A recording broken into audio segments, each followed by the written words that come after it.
हमारे YouTube channel को like करें, सब्सक्राइब करें और बेल आइकन को दबाएं ताकि हमारी लेटेस्ट वीडियो आपको सबसे पहले मिल सके और ये बिल्कुल फ्री है।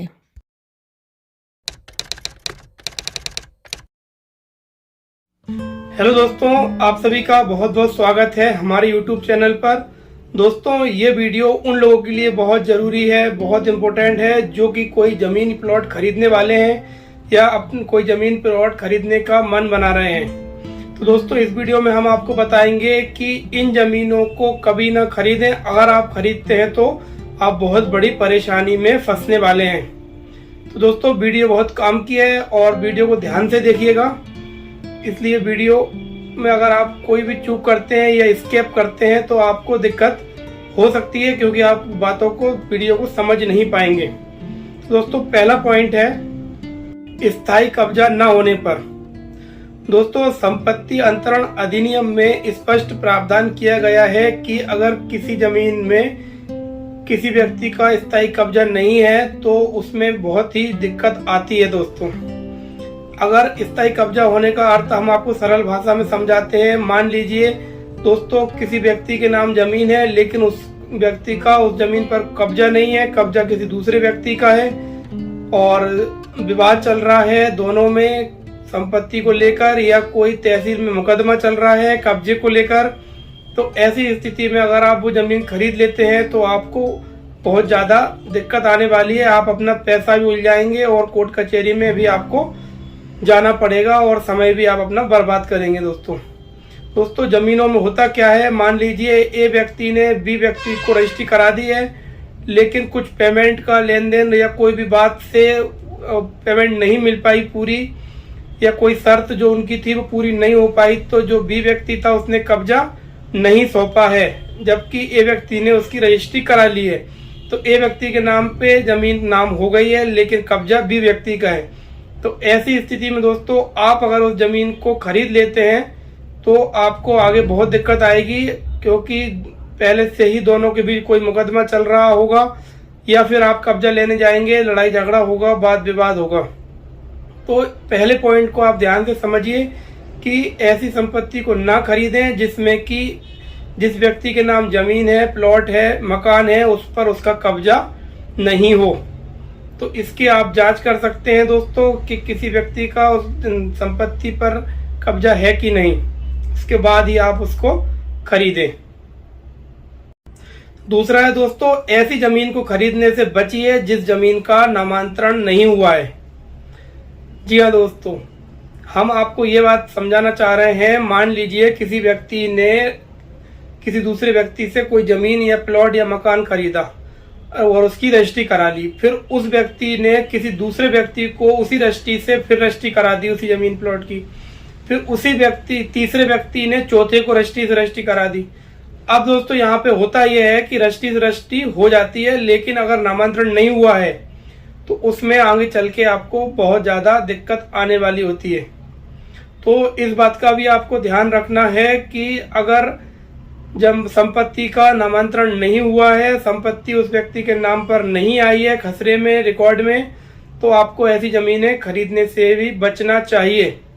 लेकिन अगर आपको लगता है कि जमीन अच्छी है, मौके पर है, मेन रोड पर जमीन है, तो आपको इसके लिए करना क्या पड़ेगा, या आपको उस व्यक्ति से शर्त रखनी पड़ेगी कि आप पहले इस जमीन को अपने नाम पर नामांतरण कराइए, उसके बाद फिर मैं आपसे एग्रीमेंट करूंगा।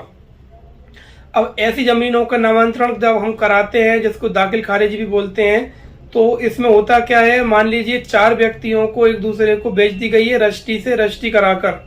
अब इसका नामांतरण कराने के लिए उन चारों की रजिस्ट्री की आवश्यकता पड़ती है, जिसे चेन रजिस्ट्री बोला जाता है। तो ऐसी स्थिति में अगर कोई एक व्यक्ति भी तहसील में जब हम केस लगाएंगे नामांतरण का आपत्ति ले लेता है तो उसमें बहुत ज़्यादा प्रॉब्लम्स आती हैं और आप अपना पैसा भी बर्बाद करेंगे और समय भी बर्बाद करेंगे कोर्ट कचहरी में चक्कर लगाने में।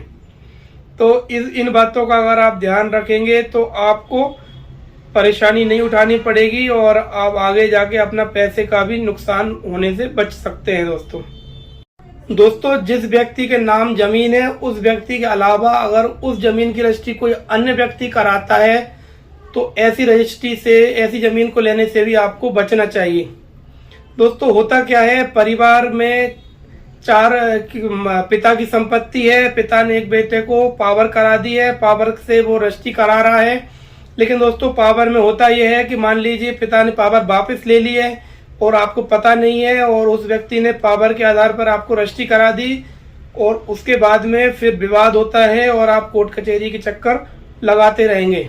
तो कोशिश ये करिएगा कि जिस व्यक्ति के नाम जमीन है, खसरा आप चेक करिए ऑनलाइन, और जिस व्यक्ति का शासकीय रिकॉर्ड में नाम दर्ज है उस संपत्ति पर, उसी व्यक्ति से आप डायरेक्ट रजिस्ट्री कराएंगे तो आपको दिक्कतें नहीं आएंगी। तो दोस्तों पावर कैंसिल कराने के बाद भी अगर आप उस चीज़ की जानकारी नहीं लेते हैं तो आपको इस चीज़ में, इस ज़मीन को खरीदने में के बाद आपका पैसा भी उलझ जाएगा और आपको परेशानियां भी होंगी।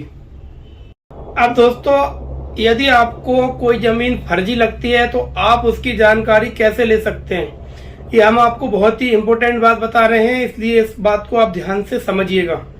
दोस्तों अगर आपको लगता है कि ये ज़मीन फर्जी है, या कोई शासकीय ज़मीन है, या कोई पट्टे की ज़मीन है, या फिर इस ज़मीन पर किसी और व्यक्ति को आप आते जाते देखते हैं और जिस व्यक्ति का नाम वो ज़मीन बता रहा है सामने वाले व्यक्ति, उसकी ज़मीन है ही नहीं, तो आपको सबसे पहले उस ज़मीन का खसरा नंबर आपको मालूम करना चाहिए।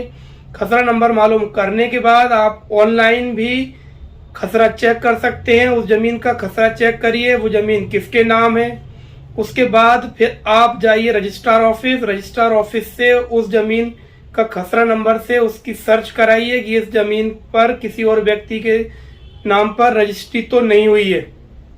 अगर किसी अन्य व्यक्ति के नाम रजिस्ट्री हो गई है तो आप उस ज़मीन में बिल्कुल मत उलझिए। मेरी सलाह यही है, उस ज़मीन को आप छोड़ दीजिए, क्योंकि आप बहुत बड़े 420 घोटाले में फंसने वाले हैं अगर वो ज़मीन आप ले लेते हैं तो दोस्तों अगर इसके अलावा भी आपको और कोई बात समझ में नहीं आई हो या कोई आपको डाउट लगा हो तो आप हमें कमेंट कर सकते हैं दोस्तों। और आप अगर कोई नया टॉपिक इसी से संबंधित या कोई अन्य बात से संबंधित टॉपिक पर आप वीडियो चाहते हैं तो आप हमें कमेंट कर बताइए, तो हम उस टॉपिक पर भी आपको वीडियो बनाएंगे।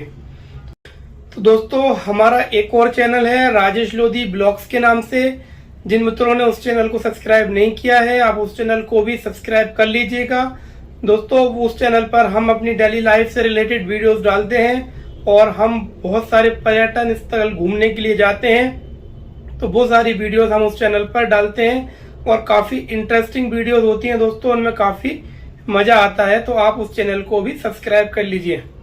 दोस्तों अगर आपने हमारे इस चैनल को सब्सक्राइब नहीं किया है तो आपको वीडियो के अंत में आपको सब्सक्राइब बटन दिख रहा है, आप उसको दबाकर सब्सक्राइब कर लीजिएगा। तो दोस्तों अब हम मिलेंगे नेक्स्ट वीडियो में।